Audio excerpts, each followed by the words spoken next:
اعوذ باللہ من الشیطان الرجیم بسم اللہ الرحمن الرحیم قل بفضل اللہ و برحمتہ فبذالک فلیفرحوا هو خیر مما یجمعون۔ پیارے سامعین و ناظرین، رزق، اولاد اور کامیابی اور کامرانی ملنا یہ اللہ رب العالمین کی عطا ہے۔ باادب لوگ اپنے محسن حقیقی کو کبھی بھی نہیں بھولا کرتے۔ جب بھی اللہ رب العالمین علم عطا کرے، عزت عطا کرے، منصب عطا کرے، عہدہ عطا کرے اور کسی بھی طرح کی کامیابی ملے تو ان تمام کامیابیوں کے صحرا اللہ کے نام ہی کرنا چاہیے۔ ان تمام کامیابیوں کی نسبت اللہ رب العالمین کی ہی طرف کرنی چاہیے۔ اگر پاک پیغمبر صلی اللہ علیہ وسلم کی سیرت طیبہ کو پڑھا جائے تو اس بات کا پتہ چلتا ہے کہ اللہ کے پیغمبر صلی اللہ علیہ وسلم بھی اپنی ہر کامیابی کی نسبت اللہ رب العالمین کی طرف ہی کیا کرتے تھے، حتیٰ کہ نبی پاک صلی اللہ علیہ وسلم صبح کا جب آغاز کرتے تو اس وقت بھی اس دعا کے ساتھ اپنی صبح کا آغاز کرتے۔ نبی پاک صلی اللہ علیہ وسلم صبح کے وقت یہ دعا پڑھا کرتے تھے، اللہم ما اصبح بی من نعمت او باحد من خلقک فمنک وحدک لا شریک لک فلک الحمد ولک الشکر۔ اے اللہ، جس نعمت پر میں نے صبح کی ہے وہ تیری ہی طرف سے ہے، اور یہ نعمتیں عطا کرنے میں، کامیابیاں عطا کرنے میں، عزت عطا کرنے میں اللہ تیرا اور کوئی شریک نہیں ہے۔ یعنی نبی پاک صلی اللہ علیہ وسلم جو رب العالمین نے آپ کو عزت عطا کی ہے، آپ کو جو منصب عطا کیا ہے، اس کی نسبت اللہ کی طرف کر رہے ہیں۔ تو اسے پتہ یہ چلا پیارے سامعین ناظرین کہ جو بھی رب العالمین کامیابی اور کامرانی عطا کریں اس کی نسبت اللہ رب العالمین کی طرف کریں۔ حضرت یوسف علیہ السلام کا واقعہ بہت مشہور ہے کہ آپ کنویں کی تاریکیوں سے ہوتے ہوئے، مصر کی منڈیوں سے بکتے بکاتے، آپ عزیز مصر کے گھر سے ہوتے ہوئے بالآخر تخت مصر پر جلوہ افروز ہوئے۔ تو ایک وقت پھر ایسا بھی آیا کہ آپ کے پاس آپ کے بھائی بھی پیش ہوئے، آپ کے والدین بھی آپ کے سامنے لائے گئے، آپ کے سامنے پیش ہوئے۔ تو حضرت یوسف علیہ السلام نے دیکھیے کس قدر آزمائش سے آپ کو گزرنا پڑا۔ جب بھائی بھی آپ کے سامنے ہیں، والدین بھی آپ کے سامنے ہیں، تو حضرت یوسف علیہ السلام نے اپنے بھائیوں کو کوئی آر نہیں دلائی، شرم نہیں دلائی۔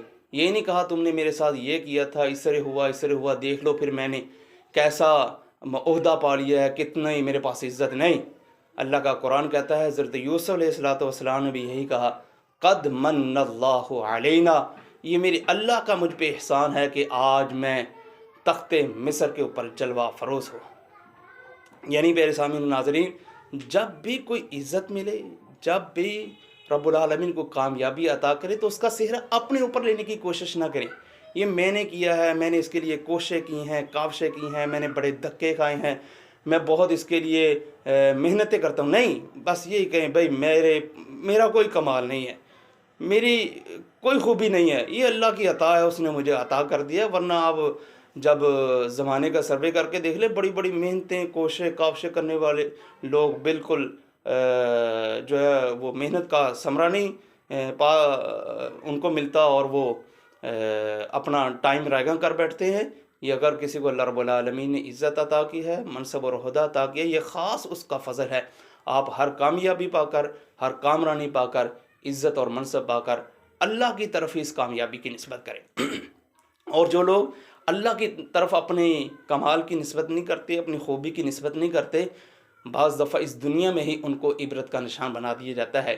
جس طرح کہ امام ابن حبان علیہ الرحمہ نے کتاب الثقات کے اندر ایک واقعہ نقل فرمایا ہے کہ خراسان کے علاقے کا ایک آدمی تھا، وہ بہت برق رفتاری کے ساتھ، بڑی تیز رفتاری کے ساتھ لکھتا تھا، اور بڑی اس کی خطاطی بھی بڑی خوبصورت تھی۔ فرماتے ہیں کہ اس آدمی نے 3 دن کے اندر قرآن پاک لکھا، 3 دن کے اندر قرآن پاک لکھا، اور بڑے خوبصورت خطاطی کے ساتھ لکھا۔ کسی آدمی نے پوچھا، بھائی یہ تو نے 3 دن کے اندر قرآن پاک کیسے لکھ لیا؟ آج جدید دور ہے، جدید ٹیکنالوجی کا دور ہے، لیکن اس کے باوجود، کمپیوٹر ہونے کے باوجود، ناممکن سی بات ہے کہ آدمی 3 دن کے اندر قرآن پاک لکھ لے۔ بہر رب العالمین کی یہ اس کو دی ہوئی عطا تھی۔ تو اس سے کسی آدمی نے پوچھا، بھی تو نے یہ قرآن پاک 3 دن کے اندر لکھا ہے، کیسے لکھ لیا ہے؟ وہ بدبخت آگے سے کہنے لگا، کتبتہ فی ثلاثۃ وما مسنا من لغوب، میں نے 3 دن کے اندر قرآن پاک کو لکھا ہے اور مجھے بالکل بھی کوئی تھکاوٹ نہیں ہوئی۔ وما مسنا من لغوب، رب العالمین نے یہ صفت اپنے لیے قرآن پاک میں واضح فرمائی ہے کہ اللہ رب العالمین تھکتے نہیں ہیں، اکتے نہیں ہیں، ان کو تھکاوٹ نہیں ہوتی۔ اس نے کامیابی کی نسبت اپنی طرف کی، یہ نہیں کہا کہ اللہ رب العالمین نے مجھے توفیق دی اور میں نے لکھ لیا۔